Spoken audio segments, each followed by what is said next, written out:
ऐसे ही उनका समय बीत रहा था।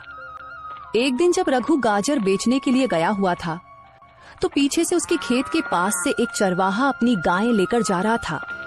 उसकी गायों ने गाजर को देखा तो रघु के खेत की तरफ दौड़ी। उन्होंने रघु के खेत से गाजर खाना शुरू कर दी। चलो बस करो अब, पता नहीं किसका खेत है, मालिक आ गया तो पूरे पैसे लेगा और मेरे पास इतने पैसे नहीं हैं। चलो भागो, अब घर जाकर खा लेना। चरवाहे ने गायों को रोकने की बहुत कोशिश की, लेकिन वे नहीं रुकी। उन्होंने थोड़ी ही देर में सारा खेत साफ कर दिया।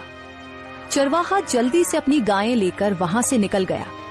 किसी की भी नजर उस पर नहीं पड़ी। रघु की कमाई का एकमात्र जरिया यही गाजरों का खेत था। वह भी अब तबाह हो गया और रघु को इस बात की कानों कान खबर नहीं थी। उधर रघु बहुत खुश था, दिल ही दिल में सोच रहा था, अब गाजर अच्छी बिक रही है। मैं कुछ ही दिनों में पैसे जमा करके अपनी बेटी को एक लाल रंग का प्यारा सा सूट ले दूंगा। बहुत समय हो गया है, मैंने कभी उसे नया सूट नहीं दिया क्योंकि और भी खर्चे बहुत होते हैं, लेकिन इस बार मैं पक्का उसे सूट ले दूंगा।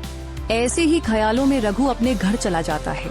अगले दिन सुबह रघु अपनी टोकरी लेकर गाजर तोड़ने खेत गया, लेकिन जैसे ही उसने खेत देखा, खेत देखकर उसका दिल बैठ गया। ये क्या हुआ? सारी गाजरें कहाँ गई? ये तो पूरा खेत खाली है।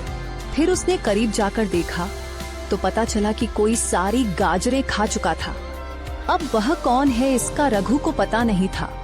रघु बहुत मायूस हुआ। रघु की आंखों में आंसू आ गए।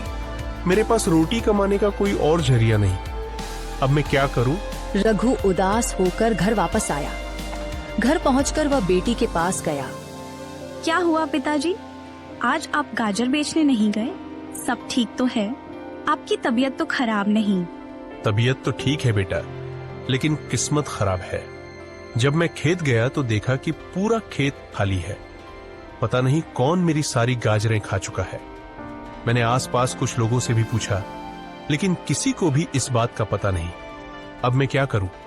मुझे तो कुछ भी समझ नहीं आ रहा। दोबारा अगर खेत में गाजर लगाऊंगा तो 3 से 4 महीने लग जाएंगे।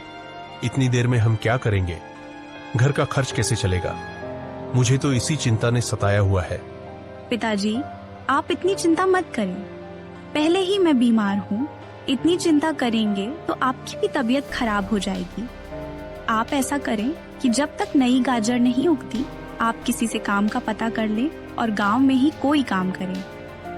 हाँ बेटी, तुम सही कह रही हो। काका रामू मुझे पहले सेठ भूषण के पास काम करने को कहते थे, लेकिन कभी जरूरत ही नहीं पड़ी। अब मैं सीधे सेठ भूषण के पास ही जाता हूँ और उनके पास काम करता हूँ, जब तक नई गाजर नहीं उगती।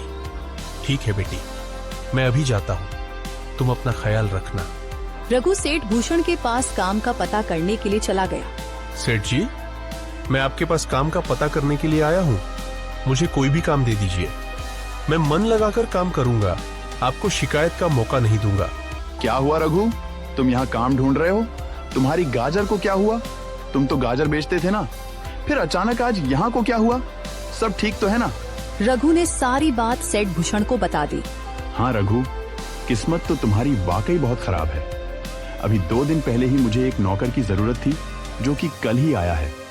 अब मुझे किसी और आदमी की जरूरत नहीं है, लेकिन हाँ, अगर मुझे जरूरत होगी तो मैं तुम्हें जरूर बताऊंगा।